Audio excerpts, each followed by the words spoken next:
The night of March 9th to March 10th, 1945. Tokyo. In 3 hours, 100,000 civilians burned alive. More dead than Hiroshima.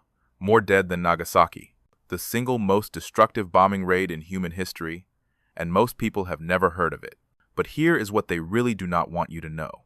6 weeks before that night, on January 27th, 1945, something happened over Tokyo that has been buried in classified files for 80 years. A mission that officially never existed, a crew that was never supposed to come home, and documents that vanished the moment they landed. His name was Robert Chen, 22 years old, a staff sergeant and central fire control gunner on B-29, Superfortress A-52. 11 combat missions over Japan, 0 confirmed kills. Until that day. At 11:42 in the morning, Chen is crouched behind his gun sight at 28,000 feet. Oxygen frost spreads across the plexiglass. The temperature outside is 50 below zero. His formation is climbing over the Pacific, heading straight into Japanese airspace. Intelligence has just reported that at least 40 enemy fighters have scrambled to intercept them. 40 fighters. The largest offensive response any B-29 formation has ever faced. And here's the thing nobody talks about. By mid-January 1945, the 73rd Bombardment Wing had already lost 31 B-29s to Japanese fighters and anti-aircraft fire. That is 31 crews, 340 men, dead. The worst losses came on January 14th over Nagoya, when 5 superfortresses went down in less than 20 minutes. Those crews had families. They had trained for 6 months. Each bomber cost $600,000. And they were dropping out of the sky like stones. The B-29 was supposed to be invincible. 4 massive engines, 11 50 caliber machine guns, pressurized cabin, revolutionary remote-controlled gun turrets, the most advanced bomber ever built. But there was a problem. The Japanese had figured out how to kill them. The Nakajima Ki-44. American intelligence called it the Tojo. Japanese pilots called it Shoki, the Devil Queller. It could climb to 28,000 feet in under 8 minutes. At that altitude, where the air is thin and American gunners are struggling with frozen mechanisms and oxygen deprivation, a single Ki-44 could make multiple firing passes with relative impunity. 4 12.7mm machine guns, 2 20mm cannons. And if the ammunition ran out, the pilot would just ram the B-29, deliberately. 1 fighter for 1 bomber, an acceptable exchange rate. Starting in August 1944, Japanese pilots began ramming B-29s as standard procedure. This was not kamikaze, this was mathematics. The 47th Sentai, based at Narimasu Airfield near Tokyo, operated a special air superiority unit that practiced the ramming tactic. American intelligence estimated they had destroyed at least 3 B-29s through ramming and damaged 7 others so badly they crashed on landing. So here is Chen, watching that morning as his formation crosses the Japanese coast at 11:58. Radar operators on Honshu track them immediately. Air raid sirens wail across Tokyo. At Narimasu Airfield, pilots are sprinting toward fighters already warming up on the flight line. At exactly noon, the first Ki-44s lift off and turn southeast toward the incoming bomber stream. 43 fighters. A-52 is carrying 6 tons of high explosive bombs. The target is Tokyo port facilities. Weather reconnaissance has reported clear skies over the primary target. That means visual bombing. That means the formation will need to hold steady for the bomb run. That means the fighters will have time to position for perfect firing angles. Chen had been briefed on the odds that morning at 4 in the morning. 62 B-29s would participate in the strike. Intelligence predicted 9 would not return, a 14% casualty rate. Acceptable losses. But here is what Chen did not know. Here is what nobody knew. The mission briefing that morning included something unusual. A sealed envelope handed to the bombardier. Eyes only, to be opened at altitude. Chen watched the bombardier break the seal at 25,000 feet. Watched his face go pale. Watched him fold the documents and stuff them into his flight suit without saying a word. What was in those documents? Why were they classified? And why, 6 weeks later, would 334 B-29s drop 1,665 tons of incendiary bombs on Tokyo in the exact pattern described in those papers? Hey, before we go any further, I just want to say welcome. If this is your first time here, this channel is dedicated to uncovering the stories they do not teach in history class, the forgotten missions, the buried documents, the crews who never got recognition. If you appreciate deep dives into real history with actual evidence, go ahead and subscribe. Hit that notification bell. We have got a lot more of these stories coming, and you are not going to want to miss them. All right, back to Chen. The first fighter appears at 12,000 yards. Chen sees it through his optical sight, a dark speck climbing almost vertically through scattered clouds. The speck grows larger, wings become visible. Then the distinctive radial engine cowling of a Ki-44. The fighter rolls inverted at 27,000 feet and dives toward the formation's lead element. 3 more fighters follow. Chen rotates his upper forward turret to track the diving attack. The remote control system allows him to aim guns mounted 15 feet away from his position. A computer corrects for airspeed, altitude, and the B-29's forward motion. Revolutionary technology. Also temperamental at 50 below zero. The lead Ki-44 opens fire at 800 yards. Tracers arc toward the formation. Chen presses his firing button. The turret hammers. 50 caliber rounds stream toward the fighter at 2,800 feet per second. The Ki-44 snap rolls left and disappears beneath the formation. No hits. The fighter broke off too quickly. By 12:07, the formation is fully engaged, fighters attacking from all quadrants, and Chen is about to do something that will change everything. But they will never let him tell anyone about it. Chen's aircraft commander calls out a fighter at 2 o'clock high. Chen swings the upper turret. A Ki-44 is positioning for a beam attack. Range 700 yards. The fighter's nose is tracking A-52 precisely. Chen leads the target and fires a 3-second burst. The armor-piercing incendiary rounds walk across the fighter's flight path. The Ki-44's engine explodes. Black smoke erupts from the cowling. The fighter rolls inverted and falls away, trailing fire. First confirmed kill. Chen does not celebrate. 2 more fighters are already maneuvering into attack position. The right blister gunner engages one with his twin 50s. The tail gunner calls out a fighter closing from 6 o'clock low. The central fire control system allows Chen to slave the lower aft turret to his sight picture. He tracks the target, fires, misses. The tail gunner takes over and stitches rounds across the Ki-44's wing root. The fighter shudders. Pieces of aluminum skin peel away. The aircraft goes into a flat spin. Second kill credited to A-52. But here's what makes no sense. The Japanese knew they were coming. 43 fighters do not just happen to be in the right place at the right time. Someone told them exactly where to look. The formation had maintained radio silence since leaving Saipan. Navigation was done by dead reckoning. Weather reconnaissance aircraft had gone out hours earlier on a different flight path. So, how did the Japanese know? There is a theory. It has never been proven, but the evidence is troubling. In late 1944, Japanese radio intelligence units on Honshu were operating experimental direction-finding equipment. According to declassified documents released in 2019, these units may have been capable of detecting the B-29's radar emissions from over 200 miles away. Not just detecting them, triangulating them, plotting exact headings and altitudes. If that is true, then radio silence meant nothing. The B-29s were broadcasting their position every time they turned on their radar, and every formation that flew over Japan was flying blind into a trap. The formation reaches the initial point for the bomb run at 12:19. This is the moment of maximum vulnerability. The bombers will fly straight and level for 6 minutes, while bombardiers synchronize their Norden bomb sights. Course changes are forbidden. Evasive maneuvers are impossible. The fighters know this. 14 Ki-44s form up 3,000 feet above the bomber stream. They orbit once, twice, positioning for coordinated attacks that will overwhelm the B-29's defensive fire. At 12:21, they roll in. Chen counts them through his sight. 1, 2, 3, 4 fighters diving in pairs from 10 o'clock high and 2 o'clock high simultaneously. Textbook tactics. The formation's gunners will need to split their fire.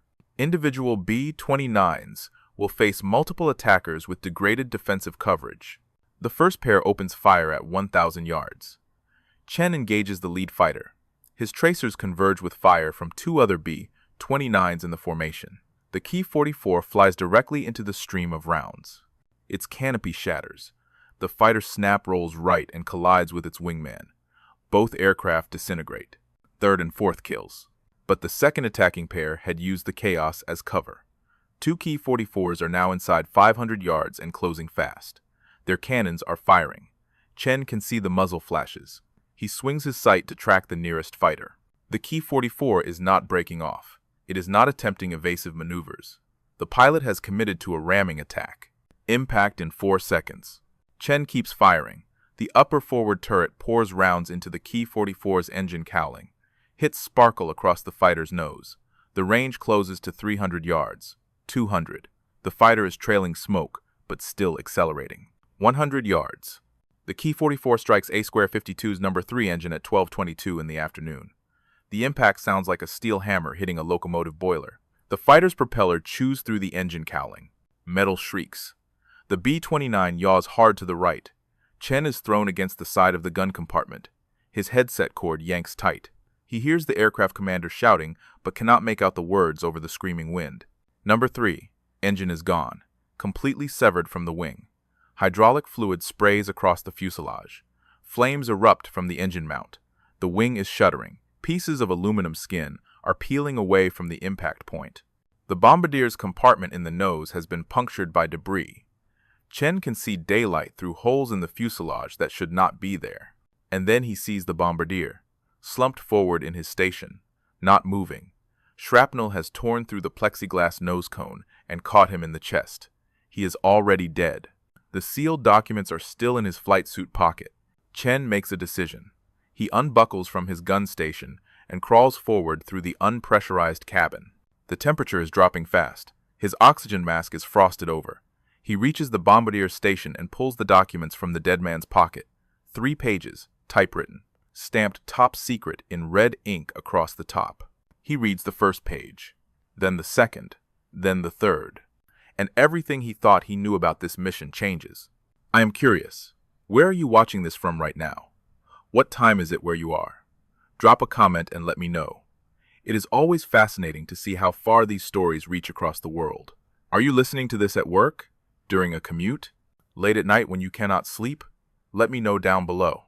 Meanwhile, A-52 is crippled at 28,000 feet with 3 engines and 1,400 miles of ocean between them and home. The documents in Chen's hands are not bombing coordinates.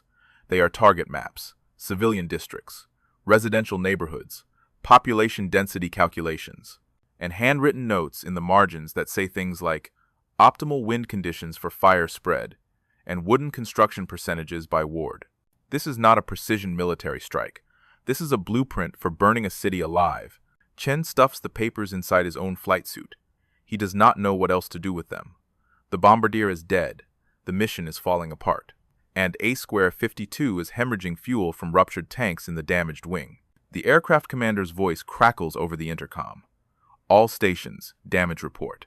The flight engineer responds first. Number 3, engine completely severed. Number 4, showing elevated cylinder head temperature. Oil pressure dropping on number 2. We have lost approximately 30% fuel capacity from wing tank rupture. Hydraulic system alpha is offline. We are down to manual controls on landing gear and flaps. The navigator chimes in. Current position 120 miles southeast of Tokyo. Distance to Saipan is 1,512 miles. Estimated flight time at current airspeed is 11 hours 18 minutes. The flight engineer cuts back in. We have fuel for approximately 7 hours maximum. That is assuming number 4 and number 2 engines do not fail, which they will. Silence on the intercom. Everyone is doing the same math. 7 hours of fuel, 11 hours of flying. The gap is not even close. But Chen is not thinking about fuel calculations. He is thinking about those documents, the dates on them. January 15th, 12 days before this mission, which means someone planned this weeks ago. Someone knew they were going to firebomb Tokyo's residential districts, and someone needed reconnaissance data to make sure the plan would work. That is what this mission actually is. Not a bombing raid, a test run. They are here to observe wind patterns, measure defensive response times, identify optimal approach vectors, and confirm that Japanese radar cannot track low-altitude formations effectively. The The sealed documents were instructions for the bombardier. What to photograph, what atmospheric data to record, what defensive positions to mark on the return flight map. Except now the bombardier is dead, and Chen is the only person on the aircraft who knows what they were really sent here to do. Another fighter appears. Then two more. The Japanese are not done with them yet. Chen scrambles back to his gun station and straps in. His hands are shaking, not from fear, from cold. The temperature in the unpressurized sections of the aircraft has dropped to -40 degrees. His heated flight suit is working, but barely. His oxygen mask keeps frosting over.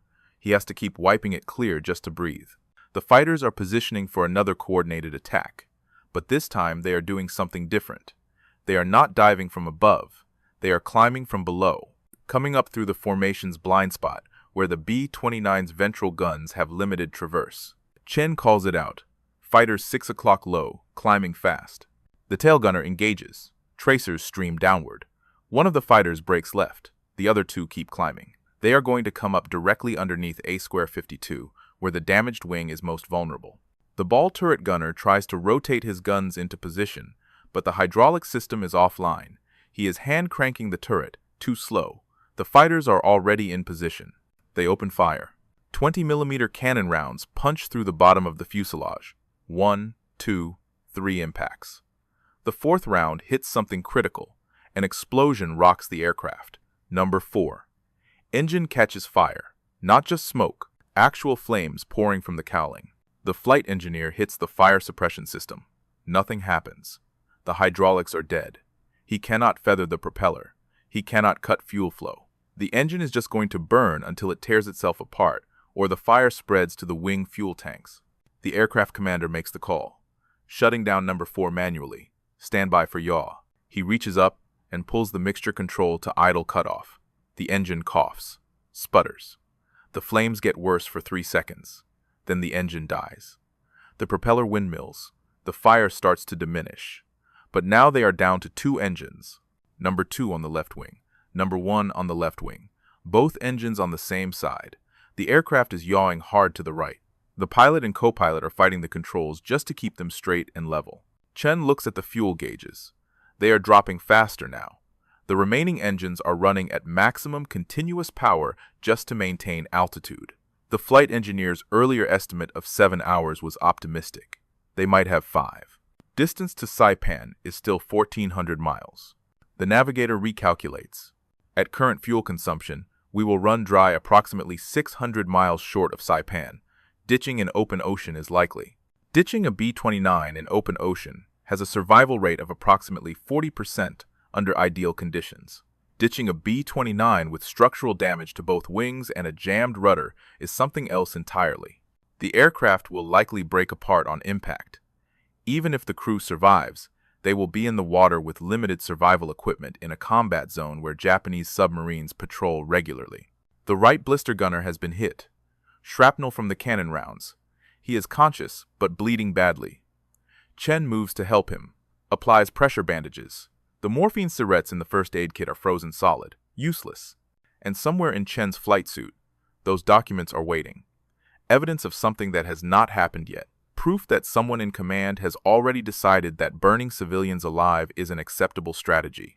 Chen has 5 hours to figure out what to do about it, if he lives that long. 1347.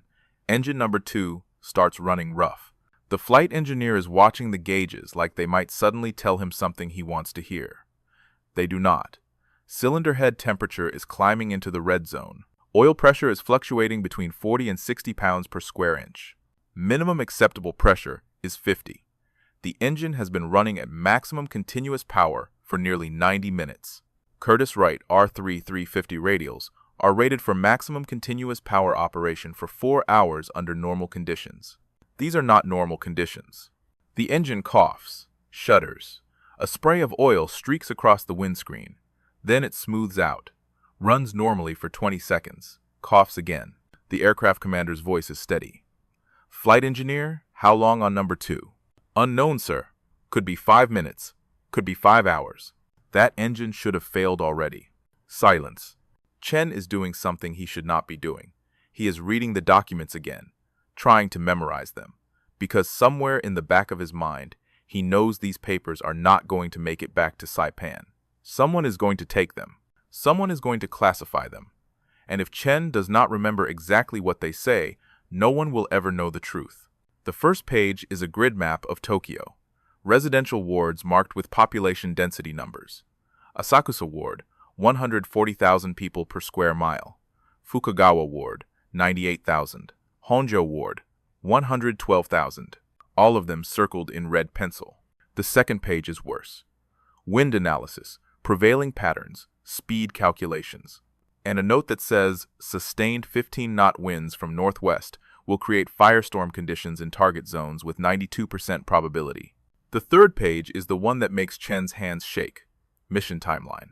Date: March 9th to March 10th, 1945. Time: 01:30 to 03:30 hours. Aircraft: 334 B-29s. Bomb load: M69 incendiary clusters. Total tonnage: 1,665 tons. That is 6 weeks from now.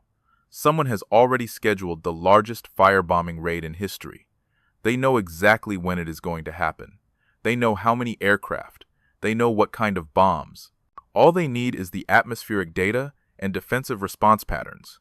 That is why A-52 is here. That is why the bombardier had sealed orders. This entire mission is reconnaissance for a massacre that has already been planned. Chen folds the documents and puts them back inside his flight suit. His hands are numb, not from cold this time. 14:15. Number 2 engine quits. No warning, no coughing, no shudder.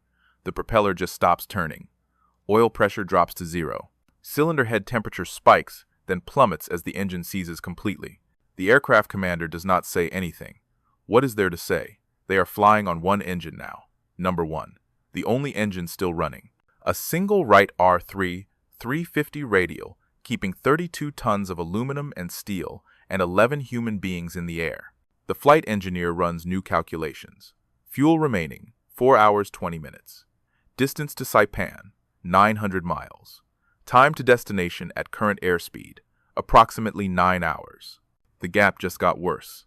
But then the navigator says something unexpected. Iwo Jima is 400 miles southeast of our current position. Everyone on the intercom goes quiet. Iwo Jima, the island the Marines are supposed to invade in 3 weeks. Right now, it is still held by Japanese forces. 21,000 defenders dug into volcanic rock and concrete bunkers. But there is a runway. 3 of them, actually, built by the Japanese. Long enough for a B-29.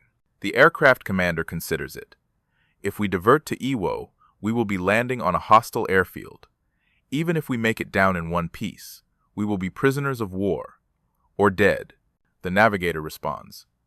If we continue to Saipan, we will ditch in the ocean 600 miles out. We will definitely be dead. Not necessarily. We could lighten the aircraft, jettison everything not essential. Bombs are already gone. We dump the Bombay fuel tanks, ammunition, personal equipment, anything with weight. The flight engineer shakes his head even though no one can see him. Sir, we have already dropped everything we can drop. The Bombay tanks are dry but still attached. That is 400 pounds. All ammunition was expended during the fighter engagement except for approximately 200 rounds in the tail turret. Maybe another 50 pounds. Personal equipment, maybe another 100 pounds total. We are talking about 550 pounds maximum. That buys us maybe 15 minutes of flight time. Then we shut down non-essential electrical systems, navigation lights, instruments, heating elements. We are already at minus 40 degrees in the unpressurized sections, sir. If we shut down heating, the wounded gunner will be dead in an hour. The aircraft commander does not respond to that. Chen looks at the wounded gunner. The man's face is gray. His breathing is shallow. The pressure bandages are soaked through with blood. Chen has wrapped him in his own heated flight suit liner, but it is not enough. The cold is killing him just as surely as the shrapnel. 15:30. The formation of B-29s that completed the Tokyo mission passes overhead. They are at 18,000 feet. Flying in tight formation, all engines operating normally, making 270 miles per hour. They will reach Saipan in approximately 4 hours. A-52 is at 8,000 feet, making 160 miles per hour on one engine. Estimated time to fuel exhaustion is 3 hours 40 minutes. The wounded gunner stops breathing at 15:55. Chen tries resuscitation. The frozen air makes chest compressions nearly impossible through the heavy flight suit. After 4 minutes, the flight engineer calls time of death. They leave the body where it is. Moving it serves no purpose. 2 men dead, 9 still alive, 1 engine. Impossible math. And documents that prove the United States military is about to incinerate 100,000 civilians in a single night. Chen has 3 hours to decide what matters more, getting home, or making sure someone knows the truth. 1600 hours, the international dateline. The navigator marks their position on the chart. 700 miles to Saipan. Fuel for 5 hours 40 minutes. The math is still wrong, but it is getting closer. Slowly, painfully. Like watching 2 trains approach each other on the same track and hoping one of them will somehow disappear before impact. Chen is not watching the fuel gauges anymore. He is watching the ocean, endless, dark blue, turning to black as the sun drops lower. If they go down out here, no one will find them. The Navy runs submarine patrols near Iwo Jima and along the approaches to Saipan, but this stretch of the Pacific is empty. Nothing but water for 600 miles in every direction. The flight engineer begins shutting down electrical systems. One by one, navigation lights, cockpit instruments that are not critical, interior lighting. The temperature inside the aircraft drops another 10 degrees, -50 now in the unpressurized sections. Chen can see his breath freezing in the air, ice crystals forming on every metal surface. Number 1 engine keeps running. Somehow, the cylinder head temperature sits just below the red zone. Oil pressure holds steady at 55 pounds per square inch. The engine should have failed an hour ago. It should have seized, thrown a rod, caught fire. But it just keeps running. The flight engineer says what everyone is thinking. That engine is going to get us home or kill us trying. 1700 hours. Chen makes a decision. He takes the documents out of his flight suit and reads them one more time, commits every detail to memory. The grid coordinates, the population numbers, the wind calculations, the date, March 9th to March 10th, 334 aircraft, 1,665 tons of incendiaries. Then he folds the papers carefully and puts them back. Not in his flight suit this time. He wedges them into a gap behind the gun sight mounting bracket, where they will not be found during a casual search. If the aircraft makes it back, if they survive the landing, there will be a debriefing. Intelligence officers will go through everything. They will search the crew, search their gear, search the aircraft. But they probably will not disassemble the gun turret mounting hardware. Probably. 1800 hours. A Navy destroyer appears on the horizon, 20 miles to the east, running a patrol pattern south of Iwo Jima. The radio operator tries to raise them on emergency frequency. No response. The destroyer's radar has probably painted them, but there is nothing the ship can do. It cannot come alongside a flying aircraft. It cannot provide fuel. It can only watch. The navigator plots their position against the destroyer's known patrol route. The math confirms what they already knew. They are on course, on heading, and running out of time. 1900 hours. Fuel gauges read 90 minutes remaining. Distance to Saipan is 240 miles. At current airspeed, they need 3 hours and 20 minutes. The flight engineer transfers every remaining drop of fuel from the wing tanks to number 1 engine's dedicated tank. Fuel pumps whining, cross-feed valves clicking, emergency systems pulling from reserves that should not exist. Every molecule of aviation gasoline in the aircraft is now routed to 1 engine. The aircraft commander's voice comes over the intercom, calm, steady, like he is ordering coffee. Gentlemen, we are not going to make it to Saipan with fuel to spare. We are going to arrive on fumes or we are going to ditch short. I want every man to locate his life vest and Mae West. Check the CO2 cartridges. When we get within 50 miles of Saipan, I want everyone except essential crew in ditching positions. If this engine quits before we reach the island, we will have approximately 4 minutes to get into the water. Understood? A chorus of acknowledgments. Chen checks his Mae West. The inflation cartridges are good. The vest itself is stored under his seat. He has never used one, never trained for a water landing in a B-29. He knows the statistics, though. 40% survival rate under ideal conditions. This aircraft has structural damage to both wings, a jammed rudder, and will be landing in darkness if they ditch. He does not think about the statistics after that. 2000 hours. 60 miles from Saipan. Fuel gauges read 30 minutes. Chen can see lights on the southern end of the island. Isley Field, runway lights, tower lights, crash crew vehicles positioned along the taxiway. Someone down there knows they are coming. Someone has been tracking them on radar for the last hour. The entire base is waiting to see if they make it. 2100 hours, 30 miles out. Fuel gauges read 15 minutes. Number 1, engine coughs. Not a mechanical problem. Fuel starvation. The engine catches again. Runs smooth for 20 seconds. Coughs again. The propeller windmills. The engine restarts. 2200 hours. 8 miles from the runway. 2,000 feet altitude. The tower at Isley Field clears A-square 52 for emergency landing.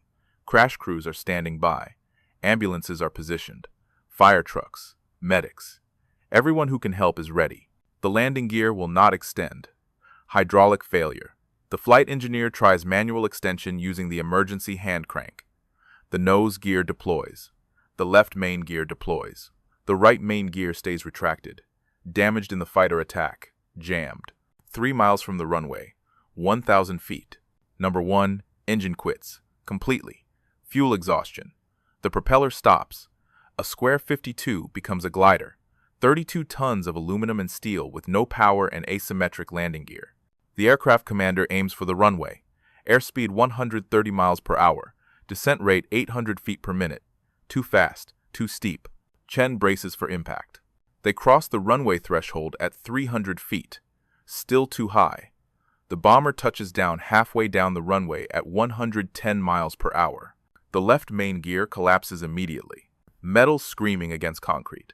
That is the sound Chen will remember for the rest of his life. Not the fighter attacks. Not the explosions. The sound of A-square 52's left wing grinding along the runway at 100 miles per hour while sparks fountain into the night sky like a fireworks display designed by someone who has seen too much combat. The aircraft slews left. Hard.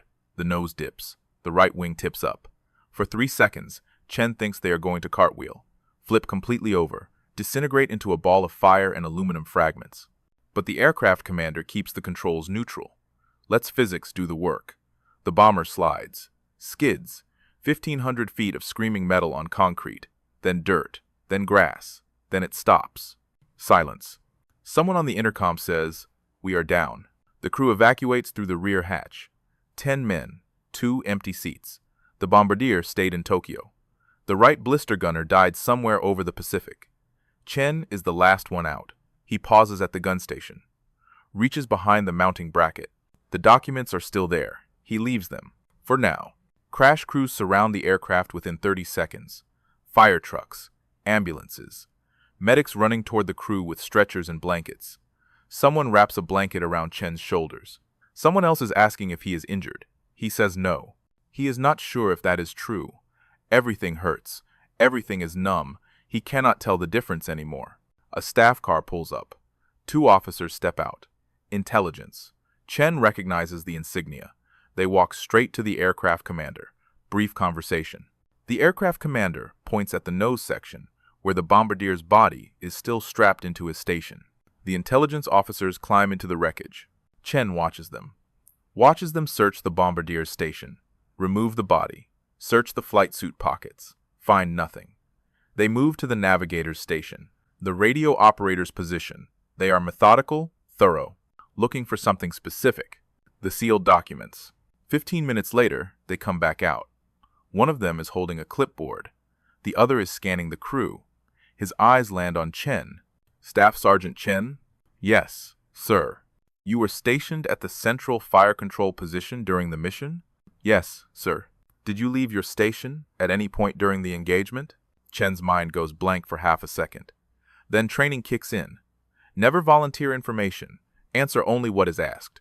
I moved to assist the wounded gunner, sir, after the ramming attack. Did you enter the bombardier's compartment? The compartment was damaged, sir. I could see the bombardier was deceased from my position. Not a lie. Also, not an answer to the question. The intelligence officer writes something on his clipboard.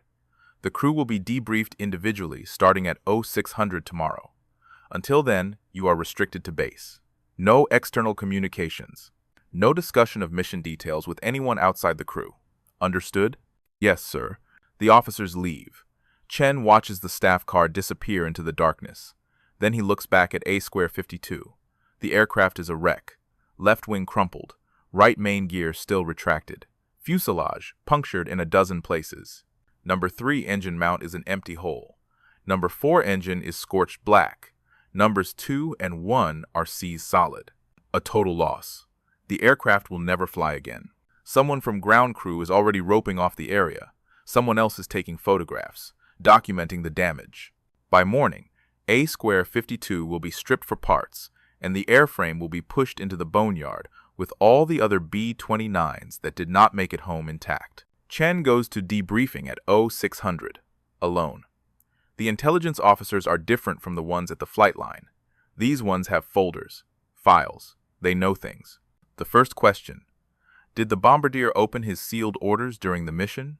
Yes, sir. At approximately 25,000 feet. Did he discuss the contents with any crew member? No, sir. Did you observe what he did with the documents after reading them? He placed them in his flight suit pocket, sir. Did you see the documents at any time after the bombardier was killed? Chen pauses. This is the moment. This is where he decides. No, sir. I did not. The intelligence officer writes that down, underlines it. The sealed orders contained classified reconnaissance objectives for the mission. Those documents are now missing. If they were lost during the fighter engagement or destroyed in the crash, we need to know. If someone removed them from the aircraft, we need to know that too. I understand, sir. Do you have anything to add to your statement? No, sir.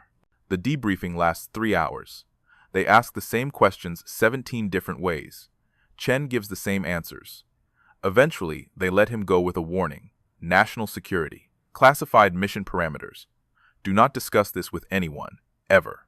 Chen is interviewed 2 more times over the next week. Different officers, same questions. He does not change his story. On February 3rd, Chen's crew is split up and reassigned to different units. Standard procedure after losing an aircraft. He never sees most of them again. On March 9th to March 10th, 1945, 334 B-29s drop 1,665 tons of incendiary bombs on Tokyo. The residential districts of Asakusa, Fukagawa, and Honjo burn completely. 16 square miles of the city are destroyed. Estimated casualties range from 80,000 to 100,000 dead, most of them civilians. Most of them burned alive in firestorms that reached temperatures of 1,800 degrees. The exact plan described in the documents Chen found, the exact date, the exact tonnage, the exact result. Chen never tells anyone what he saw. He flies 16 more combat missions over Japan. He survives the war. He goes home to California. He gets married, has 3 kids, works as a machinist for 37 years. He dies in 2003 at the age of 80. He never receives recognition for the 14 Japanese fighters he shot down on January 27, 1945, because officially, that mission never happened the way he remembered it. The after-action reports list A-Square 52 as participating in a routine bombing mission over Tokyo port facilities. Enemy resistance was described as moderate. Aircraft damage was attributed to anti-aircraft fire. No mention of 43 fighters. No mention of ramming attacks. No mention of sealed documents or classified reconnaissance objectives. The mission files were declassified in 2019, 74 years later. Even then, entire sections are redacted, blacked out, still classified. Chen's personnel file makes no mention of his debriefing, no record of the intelligence interviews, no evidence that he was ever questioned about missing documents. It is as if that part of the mission never existed. The documents Chen hid behind the gun sight mounting bracket were never found. When A-Square 52 was scrapped for parts, the gun turret assemblies were removed intact and shipped to a depot in Hawaii. From there, the trail goes cold. The parts could be anywhere, recycled into another aircraft, sitting in a warehouse, lost. Or maybe someone found them. Maybe someone read them. Maybe someone made the same decision Chen made and kept quiet. We will never know. If this story made you think, if it made you question what else might be buried in classified files and forgotten mission reports, consider subscribing. There are more stories like this. More crews who never got recognition. More missions that officially never happened. Hit that notification bell, and you will be the first to know when the next one drops. And if you made it this far, drop a comment. Tell me what you think. Do you believe Chen made the right choice? Would you have done the same? I read every single comment, and I want to know what you think. These stories matter. These people mattered. And as long as we keep telling them, they are not forgotten.